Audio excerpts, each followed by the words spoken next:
So I already was starting to add value to them. So realize when we think we're an imposter, we're usually comparing ourselves to the successful people that have gone in front of us, but we're not looking at the people we're catering to. So just changing that paradigm is important. The second thing is our job, I think, to really be successful is not to clone the industry, but to challenge it.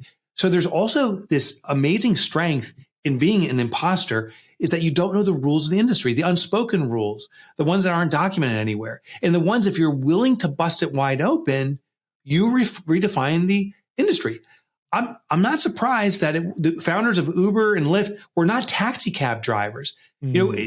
Because that industry, if they were in the industry, they knew it so well, we'd keep walking down that path. It's usually people from the outside that bust industries wide open.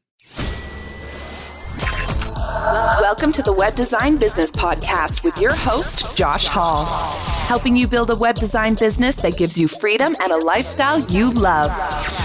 Who you heard from right there is Mike Michalowicz. You may know him as the author of one of the biggest books in business, Profit First.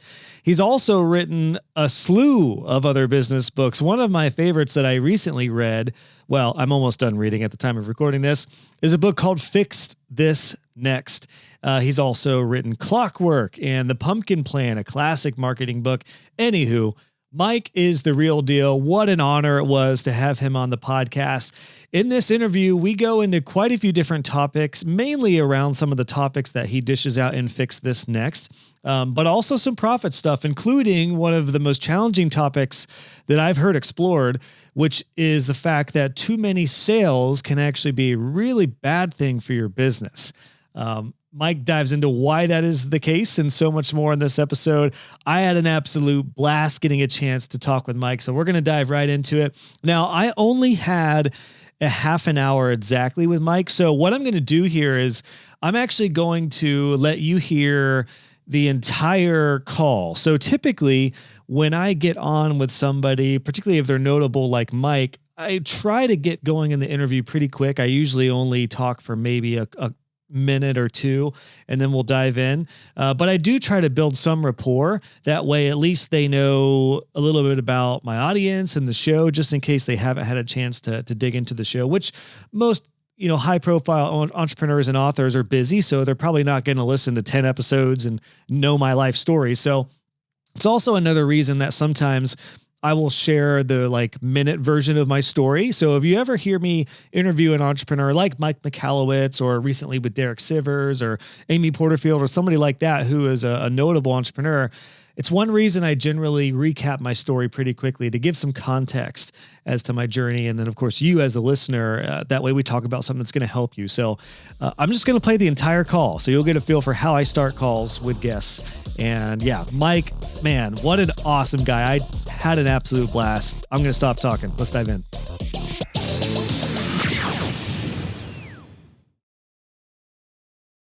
Hey, Josh.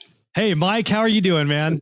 Good. How you doing, brother? Dude, what an honor. I have been a fan of yours for many years now. So it's an honor to have you on my podcast, man. Thanks. I'm pumped to be with you. Thanks for having me.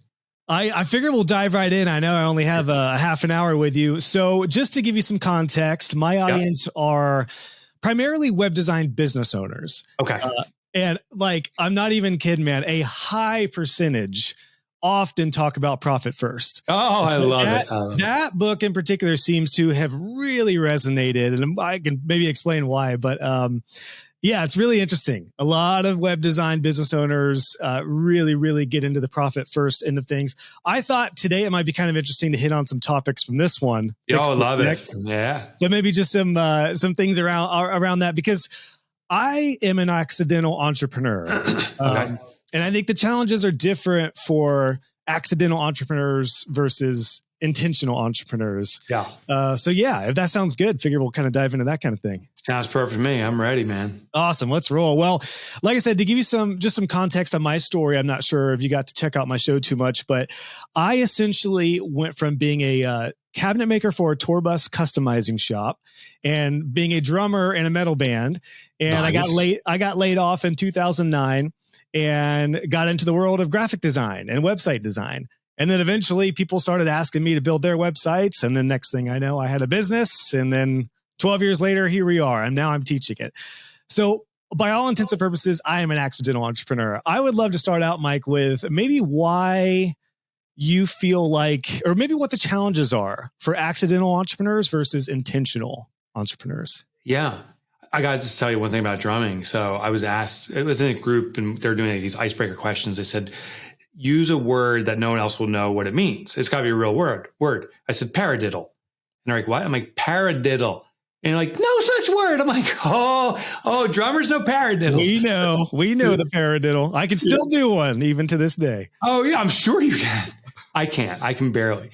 So, So the journey of my own journey of the accidental entrepreneur. I'm just kind of curious from your perspective. Yeah, what are some of the challenges that accidental entrepreneurs face? I guess maybe that's a more concise way to frame that question. Yeah, well, I mean, some of the challenges is we're entering a space where we perhaps got thrust into it because it's a source of income.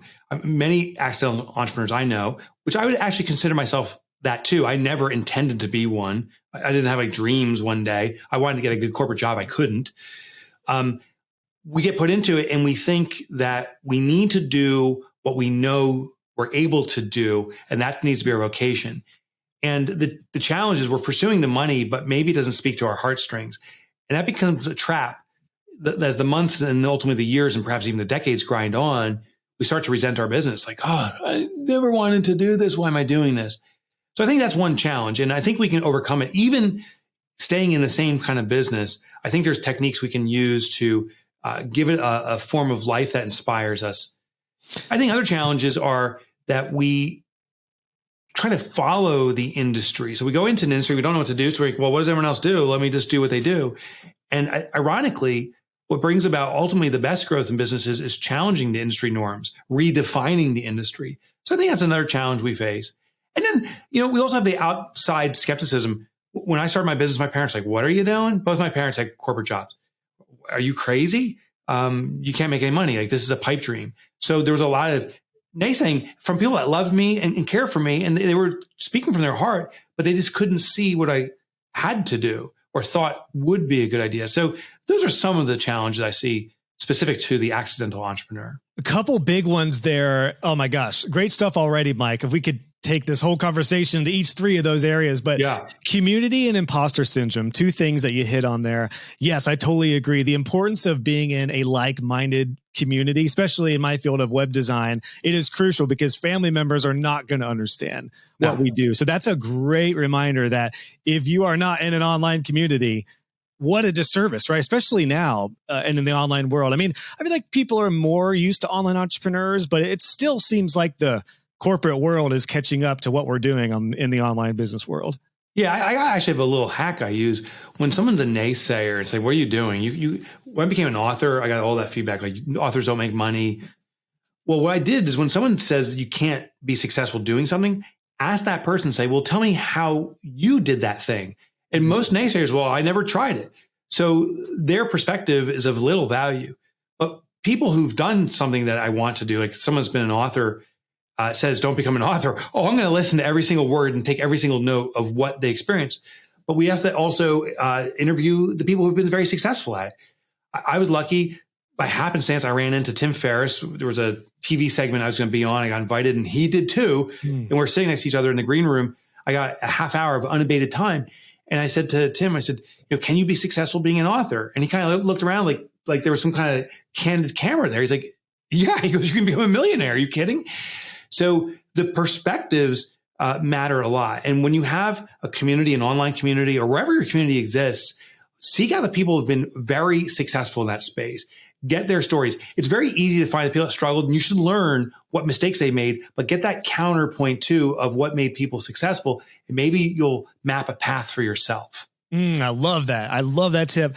And speaking of mapping a path, I found that imposter syndrome, well, nowadays we know it as imposter syndrome. When I felt these feelings back in 2009, when I got started, we didn't call it imposter syndrome, but that feeling like I'm not good enough or I have a background. In my case, that was a cabinet maker and a drummer. I got into web design and thought, I don't have a 4-year degree. How can I possibly excel in this? That really set me back a lot of years. I wish somebody would have told me to fix that mindset quickly. Do you have any thoughts on fixing the challenges with maybe imposter syndrome? And maybe it I know a big part of it is community, but more Yeah, specifically, there's more to it. Yeah, I had to. I call it the I suck syndrome. I don't know what it was back then either, but I'm like, I suck. I just suck. I suck. But here's the reality. I think I did suck as compared to my contemporaries who were established, but compared to the people I was serving, that was a big deal. I knew 99.9% more than any of the people I could serve within just a few days of entering my space. So my first business was in computer systems. I didn't know anything about it, but I started to study, and within just a couple of days, I knew a few things that no one else that I would serve knew. So I already was starting to add value to them. So realize when we think we're an imposter, we're usually comparing ourselves to the successful people that have gone in front of us, but we're not looking at the people we're catering to. So just changing that paradigm is important. The second thing is our job, I think, to really be successful is not to clone the industry, but to challenge it.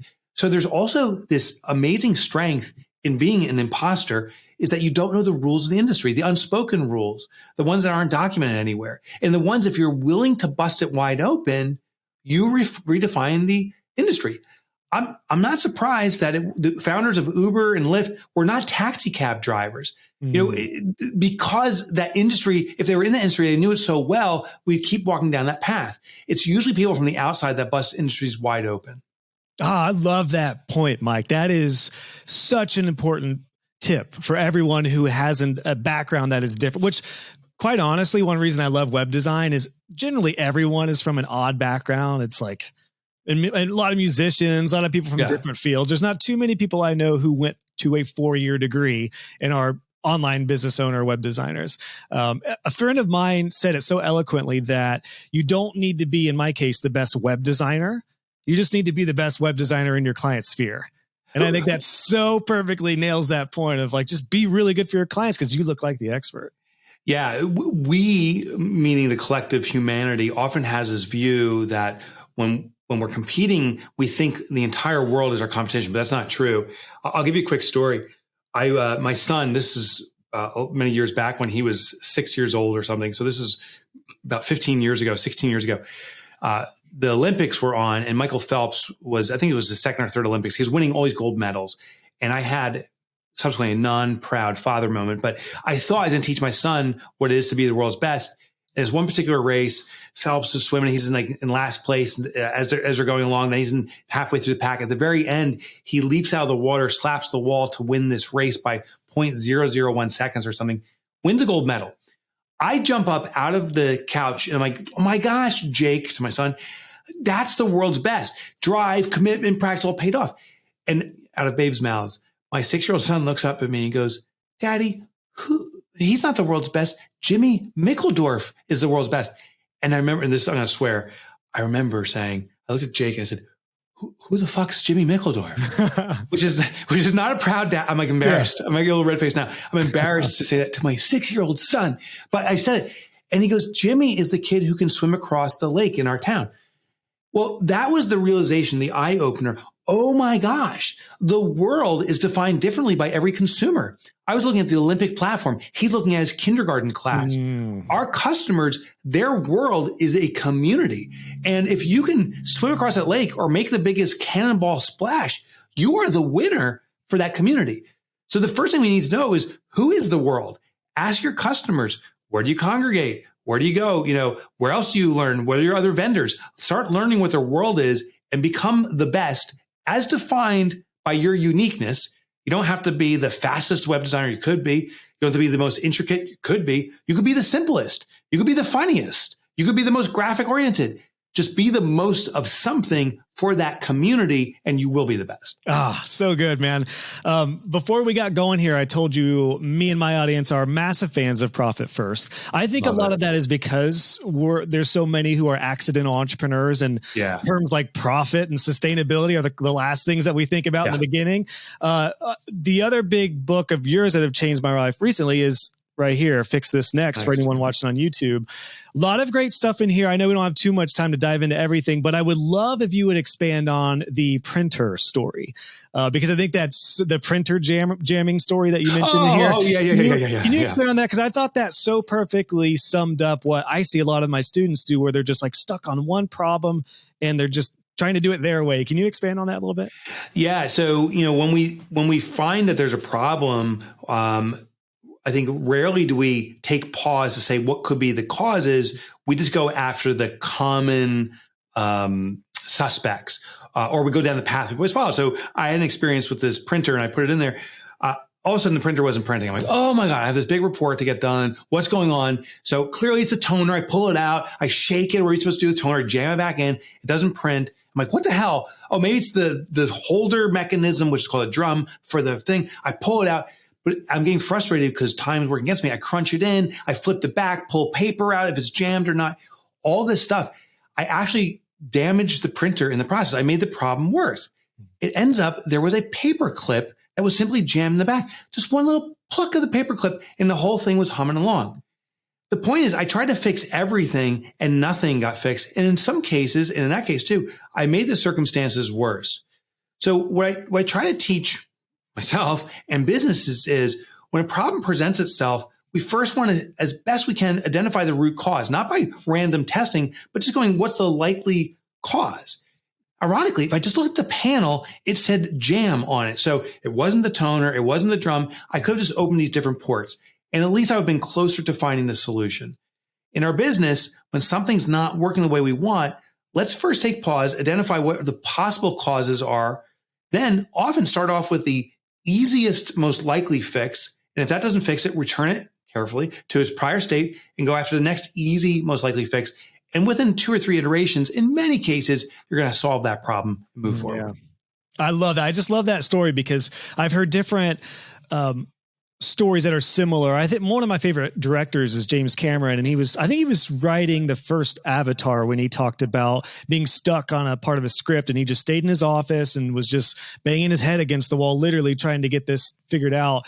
And then he said he looked up and saw a dragonfly that was like hitting a part of a window, and he just would not stop. He was just trying to get through, and the dragonfly, like a foot away, there was an opening. So, but the dragonfly was just not smart enough or aware enough to look at the opening right over there. So it just reminded me of something similar where I feel like often the solution is right around us. We just need to take a step back and sometimes look with a different lens or a trick my wife told me when I was getting frustrated at work or something, she's like, go for the walk. And I'm like, what do you mean? She goes, just go for the walk. There was a block. I used to work out of the house around our house. It was a 5-minute walk and it was unbelievable. And just that physical change would change my thinking. Sometimes just get me off the topic for a little bit and come back with a fresh set of eyes.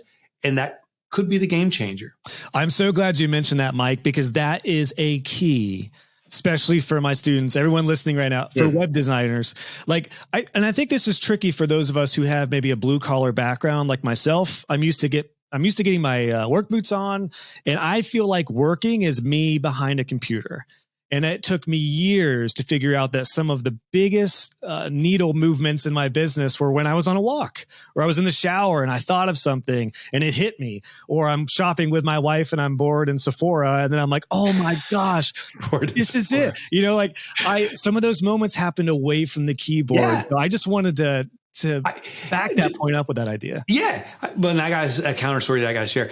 I used to be a coder myself, not web design, but coding back in the day, and it was called Foxbase. It was like DBase. And I was telling my son a story once. I got so frustrated. I developed this program and had this array in it. I had to move this little square around this array to pick it. And like the problem I had was it was always starting at spot 1, 1. I mean, it was always starting in row 2, column 2, and I need to start in 1, 1.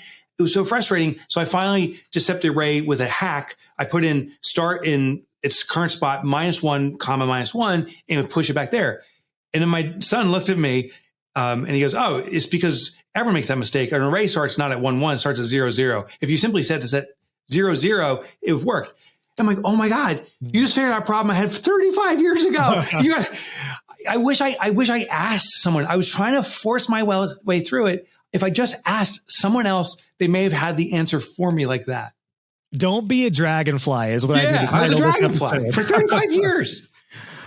It's so good. I found myself saying this quote that you talk about and Fix This Next, which is, yeah, but my business, in the case of web design, is custom websites. So I couldn't, in my case, like package my services. Yeah. I caused myself so many problems by saying, yeah, but my business is custom or different. Yeah.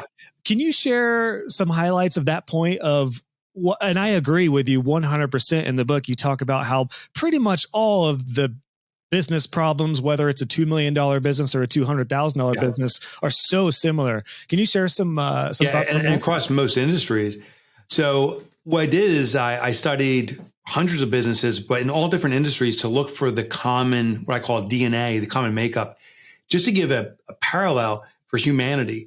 If you and I and everyone listening to the show, say we all lined up from the outside, you could distinguish us very quickly based upon our height or weight, our gender, our skin color, all these different things. But if you peel back the skin, our DNA is like 99.8%, I think, the same in all humanity. So basically, we're all identical, but we judge from the outside. And there's a reason why, if any of us got rushed to the hospital, the doctor doesn't sit there and say, oh my gosh, where is your heart? Is it in your foot? Like, I don't know. The makeup is basically the same. So it's very easy to diagnose and know what to do. Well, in business, it's the same thing. I looked at web designers and the back-end stuff like SQL and database back-end developers to pizza shops. There's a common DNA. And what I put in the book is there's 25 questions we need to consider. And I broke it down into this thing called the business hierarchy of needs. Every business fundamentally needs a flow of cash generated by sales. So sales creates cash. And as long as you have adequate cash, then do we have to worry about the next problems. If you don't have enough sales going on, meaning there's no cash coming in, let's just focus on that. The next level up is profitability. Profitability is the stability of a business. And what's interesting is they're linked, meaning you need sales to have profit, but you don't need endless sales because profit needs to be extracted from some sales. Yet many business owners say, I don't have any profit. I just need to keep selling more. No, you're selling adequately. We need a profit system. So these things link together. And at every level, we simply need an adequate source of that. I need adequate sales for adequate profit. And if I have adequate profit, I can focus on the efficiencies of my business. Profit affords me time. I'm not panicked in survival mode to generate more money. And I can then start bringing more efficiencies, build systems higher. Then there's what's called impact. It's how we serve clients. The highest level in the hierarchy is legacy. Legacy is the permanence of a business. Will this stick around beyond us? And I believe every business, if it's doing something of nobility, if it's truly of service to clients, we should really focus on the longevity of the business beyond us because it is a contribution to our society. And if the business is built that way, you will have the right and the opportunity to sell it one day because someone will see value in it. And it could be a great source of future income beyond just the business itself. Yeah. And you kind of highlighted some of the biggest points that I took from Profit First. Shout out to that book. Again, like I said, it's massively popular in my audience. I think for that reason, there's so much focus on sales. And then people realize, well, if I keep selling, now there's a whole slew of problems when you actually do get a flood of clients coming through the door. Here's the funny thing about sales. Sales translates to organizational stress, meaning the more you sell, the more you're responsible to deliver on what you sold, which puts stress on your organization. Now, we need some stress is good. Like that's how you build strength and muscle. Like you put resistance against it, but too much rips your muscles. It causes damage. Too much stress can literally kill you. Same thing with the business. If we simply keep selling, we're putting more and more stress on the organization. If we don't have the equilibrium of profitability, now the business is hand to mouth at a high level. And if we have one bad week or 2 bad weeks of sales, the whole business can come crumbling down. So we have to see that more of any one thing isn't necessarily good. They all have to work in equilibrium. You've talked too about the right fix at the wrong time. I find that idea fascinating. And I've heard some similar topics explored in the world of like athletes and stuff where what works for, so I'm an NHL fan, I'm a hockey fan. So awesome. What works for like Connor McDavid at where he is in his career as far as training and stuff may not work for an 18-year-old who's just on the scene, stuff like that. Terrible analogy. But the point is the right fix at the wrong time. I don't have an exact question on this, but your thoughts on that, especially for like web design business owners who maybe in particular in this case are in that situation where there is a lot of sales, and then again they think they just need to sell more. Can you talk about right fix, wrong time? Of course. So if we look at that business hierarchy needs, I went through those 5 stages. The foundational need is sales, then profit, and so forth. I see some businesses focusing on efficiency, like we got to move more efficiently when they don't have any sales. And what happens is now we're negating the opportunity to create revenue for our company by trying to bring efficiency, which is a great fix because things will get done faster, but there's nothing to do. And then the business collapses. I actually just had a call about 2 hours ago with someone I'm helping who said, my business is struggling to thrive to the point where we're in survival mode. And she said, so we're thinking about improving our products. And I said, well, if you're in survival mode, all we have to worry about is bringing in sales immediately. So even though niche specialization and focus and bringing efficiency is very helpful for many businesses, when you don't have enough money to put food on the table, we just got to sell, baby, sell.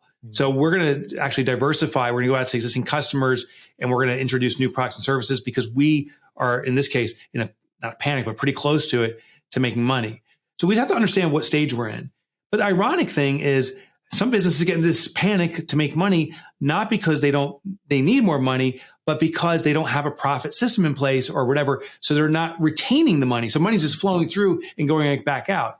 So sometimes the same kind of problem presents itself, not enough money, but the symptoms when we look in it, one is there's actually no inbound cash. And the other one, the symptom is there's lots of inbound cash, but it's going out so quickly, we're not capturing any of it. And then we focus on the right fix at the right time. Gotcha. I'm curious from your perspective, Mike, you work and talk to so many entrepreneurs and business owners.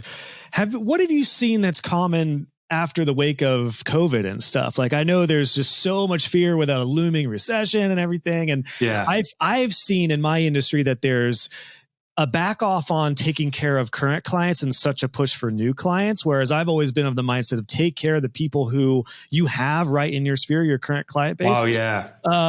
Do you agree with me? Is there something I'm missing? Guard your core business. So I believe, and I have a whole concept around this. I call it the Pareto overlap. I took the Pareto principle, the 80-20 rule, and took clients and what we sell, our offerings, and matched them up and found that in the 80-20 rule, 20% of our clients are representing 80% of our revenue, but also 20% of our products or services yield 8% of the profitability.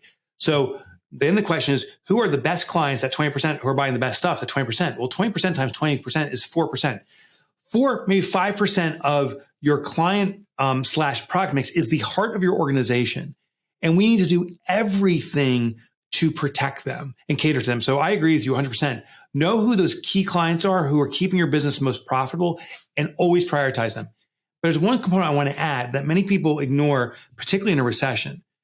You also have that lower 4%. You have that 20% of your bottom clients. These are ones who never pay you on time. They're always complaining. They threaten you. If you don't do this, I'm going to sue you or I'm going to give you a negative review. And they're buying stuff from us that we're not making money on. Now, the ironic thing is we lose sleep over them. We're worried about them and they're consuming everything, but we're not making any money. Well, that 20% of low clients times 20% of low non-profitable offerings is 4%. There's a low 4, maybe 5% of clients that we shouldn't be doing business with. I call them poison. Now, I'm not saying they're bad people. I'm just saying they're a really bad fit for our company. Even in a recession, or maybe particularly in a recession, we need to eliminate that low 5% of customers. Fire them. Get rid of them. Let your competition say, oh my God, we need a new business. Let them swallow up poison. We need to get your business real healthy. So focus on your best. Get rid of the bottom feeders, if you will. I'm not trying to be negative here. It sounds like I got you. Totally. Get rid of those bottom clients. And that will avail time, that emotional energy and new time is freed up to focus on acquiring more great clients. That's what I think we should do. So much good stuff, Mike. I know we're getting close on our time, so I got a couple of things I want to wrap up with. Speaking of one of the best things, one of the best contact pages I've ever seen is your contact page. I want to personally, while I'm here with you, I want to give you and your team a shout out for your website because it is going to be my gold standard for showing my students how to show up as you on your website. You. Like your web, I was literally, I mean, I've been on your website before, but I was literally like not laughing at you, but laughing with you, like smiling on your website, hovering over your books and see like what Mike is going to pop up next when I scroll over. Yeah. And then your contact page in particular, everyone, I recommend going to mikemichalowicz.com/contact. Just scroll over the icons for Mike, because it'll be a good time, I promise. So hats off to you and your team, Mike, for that. That's really, as a fellow web designer, I say touche to the team. My last question for you: what is a recent fix that you've done? And like, what's one of the latest fixes that you've had to do in your business? We're actually back on the sales level. So as we're moving through the business hierarchy of needs, there is a great opportunity for us to market into this recession. And interestingly, it's profit first, focusing more on that. So that book is now approaching its 10-year anniversary, the original edition of it. Is it really? Wow. Okay. Yeah. The new book came out in, I don't know, it may be 5 years ago, but the original edition goes back to. Which one do I have here? That's the original. This is the original? Oh, okay. That's for rock and roll. Baby. I got this when I went through some business training in 2017. That's when I got a hold of this one. So I don't know. I think that was published, I want to say in 13 or 14. Okay. So what I was getting to is now I lost my train of thought. Sorry, what your latest move? That's right. So profit first. I consider it the Hotel California for the Eagles. Like that right now, that's my hit song. And we've been promoting other stuff and we're realizing, oh my gosh, this is the time to double down on profit first. So we're realigning to do a lot of aggressive marketing around profit first, because once the Hotel California is performed by the Eagles, people listen to all the B-side songs. For me as an author, I'm going to promote that more aggressively now into 2023. And hopefully that'll uplift the entire brand a little bit further than trying to just promote every new book, go back to the classic. Interesting. Yeah. Cause I feel like Fix This Next, you've talked about it in there where you had said, I believe at one point you said like, you almost wish you would have wrote that first. Am I remembering that right? That's exactly right. Cause that one's the hub book. When people say, Mike, what book should I read of yours? I'm like, well, what problem do you have? And they're like, I don't know. I'm like, well, I can't say read profit first if you don't have a profit problem. So I tell people, read Fix This Next. Let's identify what you need. If you have a sales issue, I may not have the book for it, but you need to seek those solutions. If you have a different issue, maybe I do have a book for it. So I consider that my hub book, the starting point to find out what you need to fix. Oh, that's beautiful. Well, we're up on our time here. So everyone listening and watching, I recommend starting with Fix This Next and then definitely profit first. Mike, thank you so much for your time, man. I've really enjoyed this chatting with you. It's been a pleasure. Thanks, Josh. So as we close this one out, I want to thank Mike for coming onto the show. Again, find Mike at mikemichalowicz.com.